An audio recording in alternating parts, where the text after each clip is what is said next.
Les murs de la ville sont sa toile. Armé de ses bombes, Régis Divassa parcourt les rues de Libreville pour éclabousser le mobilier urbain de ses graffitis. Autodidacte, il est convaincu que la force de son art, c'est qu'il est accessible à tous et pas seulement à une élite. Tout le monde ne peut pas lire ce qu'on écrit parce que ça dépend aussi du style qu'on emploie. Il y a des graffitis qui sont faits par des graffeurs de manière à ce que tout le monde puisse lire facilement. C'est comme une écriture, hein, parce que le graffiti c'est justement ça, c'est la même chose qu'un élève qui va à l'école, il va commencer à écrire. Deux fois ça peut être lisible, deux fois ça peut être illisible. Par exemple les docteurs, qui peut lire l'écriture d'un docteur? Mais c'est comme les graffeurs, il y a des graffeurs hardcore. Donc c'est eux qui font un peu dans ce qui est compliqué, tout ça.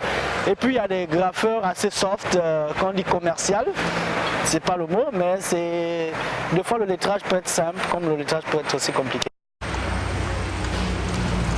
C'est bon, hein, quand tu veux. Hein.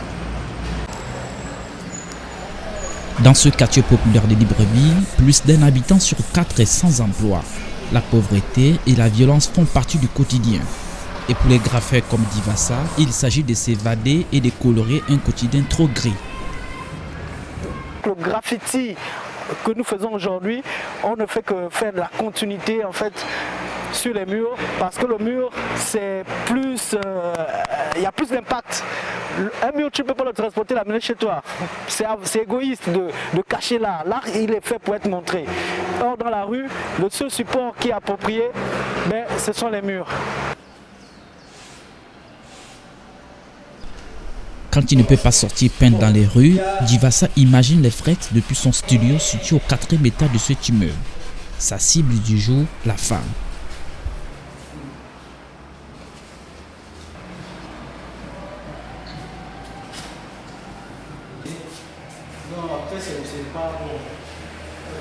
Mais il faut dire que la femme, c'est le berceau, c'est l'essence même. On dit que c'est la forme parfaite que Dieu a donnée à l'homme. Au milieu de la création, il a dit il n'est pas bien que l'homme soit seul. Donc pour ne pas être seul, justement, je suis obligé de peindre les femmes qui est symbole de maternité, symbole de naissance. Pour moi, la femme, c'est l'origine même, c'est l'essence, la quintessence même du mot art.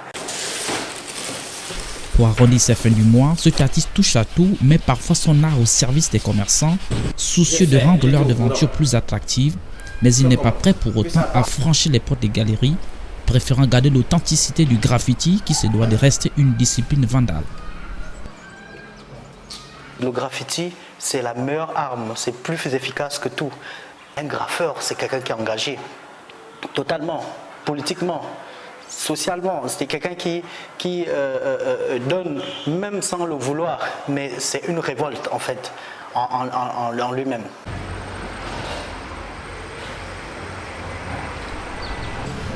Aujourd'hui, sa réputation s'étend bien au-delà des frontières gabonaises. Armé de ses bombes, il part à la conquête de nouveaux murs, de nouveaux espaces d'expression libre.